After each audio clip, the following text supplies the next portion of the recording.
जी हाँ, मैं परेशान हूँ। बहुत बार लोग मुझसे यही पूछते रहते हैं, आपका स्कूल थ्री इडियट स्कूल है, आप फुनसुक वांगडू हैं।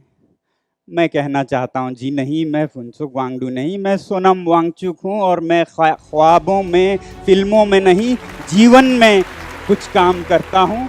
बॉलीवुड की सुपरहिट फिल्म थ्री इडियट्स तो आपको याद ही होगी और उसमें लीड कैरेक्टर निभाने वाले आमिर खान यानी कि रैंचो भी याद होंगे। माना जाता है कि ये किरदार रियल लाइफ इंजीनियर, इनोवेटर और एजुकेशन रिफॉर्मिस्ट सोनम वांगचुक पर आधारित था। उस वक्त भी सोनम वांगचुक काफी सुर्खियों में रहे थे, लेकिन अब एक बार फिर सोनम वांगचुक पिछले 16 दिनों से सुर्खियों में बने हुए हैं। वजह है उनकी आमरण भूख हड़ताल, जो कि 6 मार्च से लगातार चल रही है। Today, on the 6th of March, I will be sitting on fast unto death, which will happen in stages of 21 days each, extended as necessary. आपकी जानकारी के लिए बता दें कि सोनम एक मैकेनिकल इंजीनियर हैं, साथ ही Himalayan Institute of Alternatives Ladakh के निदेशक भी हैं।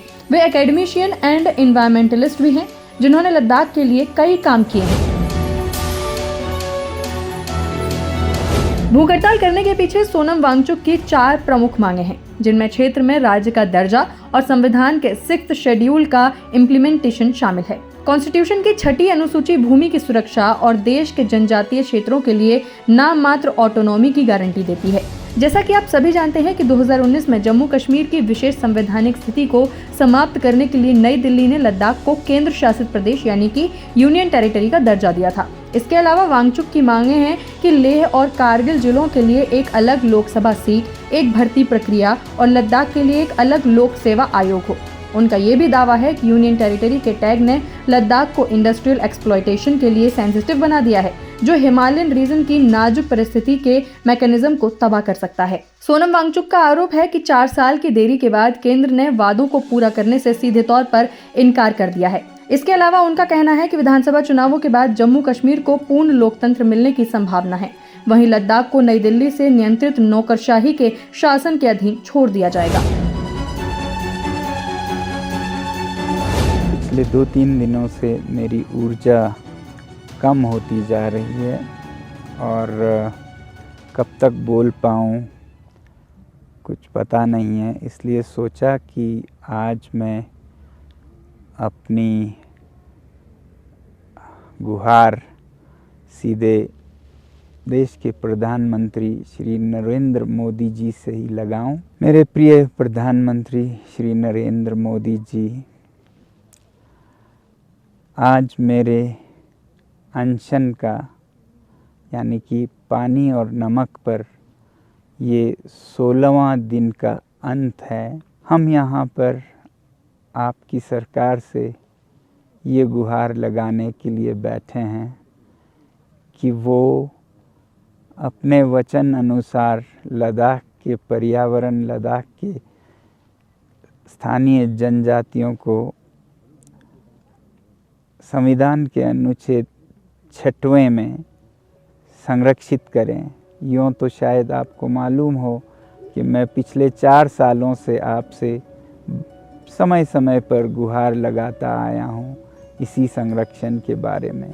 21 मार्च 2024 को सोनम वांगचुक के आमरण अनशन का 16वां दिन पूरा हो गया है। आपकी जानकारी के लिए बता दें कि वांगचुक पिछले 16 दिनों से सोशल मीडिया पर अपनी भूख हड़ताल के बारे में सुबह और रात वीडियो अपडेट डाल रहे हैं। वांगचुक ने अपने अनशन का नाम क्लाइमेट फास्ट यानी कि पर्यावरण उपवास दिया है। उन्होंने अपनी हेल्थ का अपडेट देते हुए एक्स और यूट्यूब पर वीडियो अपलोड करते हुए पीएम मोदी से गुजारिश की है कि वे उनकी बातों पर ध्यान दें और लोग उनके इस वीडियो को ज्यादा से ज्यादा शेयर करें ताकि पीएम मोदी तक उनका ये संदेश पहुंच सके। उन्होंने क्या कहा, सुनिए।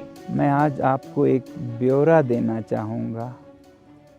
हो सकता है आपको नहीं मालूम हो, बात आप तक नहीं पहुंचती हो, तो मैं आपको ये ब्यौरा प्रस्तुत करना चाहता था जिससे कि आप समझें कैसा कहानी है लद्दाख की। साल 2019 में जब संसदीय चुनाव हुए, तब आपके चुनावी घोषणा पत्र में आपके दल के सबसे पहले 3 बिंदुओं में था लद्दाख को 6वें शेड्यूल में संरक्षित करना।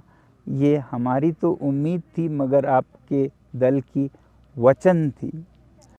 और इसी वचन के बल पर लद्दाख के लोगों ने भारी बहुमत से आपके सांसद को जिताया।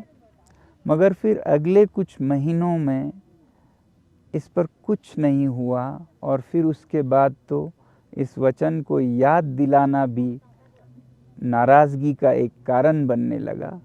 तो लोग मायूस होते गए, और 1-1.5 साल के बाद 2020 के अगस्त तक आते आते लोग इतने मायूस थे कि उन्होंने अगला चुनाव, जो कि स्थानीय हिल काउंसिल के थे, उसको बहिष्कार करने का फैसला किया। और आपके सरकार ने, गृह मंत्रालय ने हमारे नेताओं को एक सरकारी विमान विशेषता बेचकर उन्हें दिल्ली ले गए वार्तालाप के लिए। इतना ध्यान दिया गया जब लोगों ने चुनाव का बहिष्कार करने की बात की तो। और दिल्ली में उनसे विनती की गई कि ऐसा कदम ना उठाएं, हम आपका सारा मसला सुलझा देंगे। और हमारे नेताओं ने पूर्ण विश्वास किया और वापस चले आए।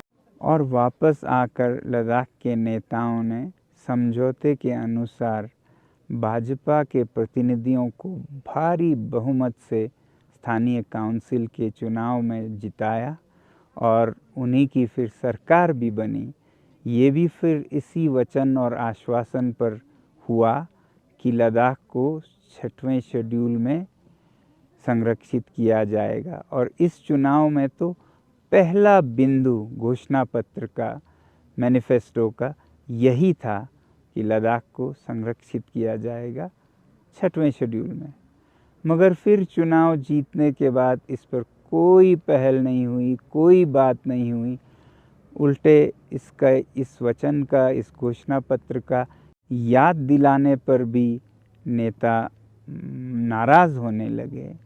इस तरह से 2021 और 22 में लगभग 5 मीटिंग्स हुए केंद्र सरकार के साथ, मगर नतीजा कुछ भी नहीं है।